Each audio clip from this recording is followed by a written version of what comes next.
So one of the things that I'm starting to learn as a comic book writer is knowing how to pace yourself and knowing when to cut your story off.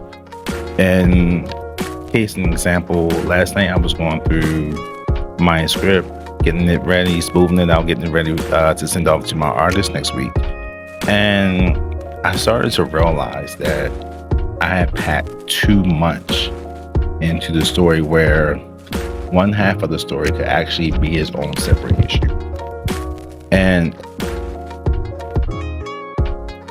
and as writers, one of the things that we tend to do is we try to pack so much into a story because to us as we're writing, we're on a roll, we think it sounds good, only to sit there and read it back and realize like, wow, bro, like this is actually a little too much.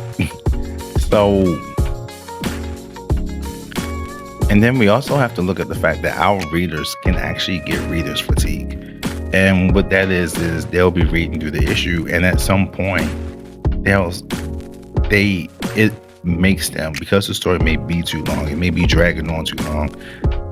They'll put the book down and no longer want to read it. And that actually is a lot harmful to us as writers and comic book creators because what that does is it makes the reader not want to pick up any future issues. So knowing when to cut your story off, knowing how to pace yourself is very important because then it leaves that mystery and that feeling of wanting to know what happens next, what happens in the next issue, what happens further on in the story. So that I think that's one of the really important things. Is just knowing how to pace yourself, knowing when to cut your story off.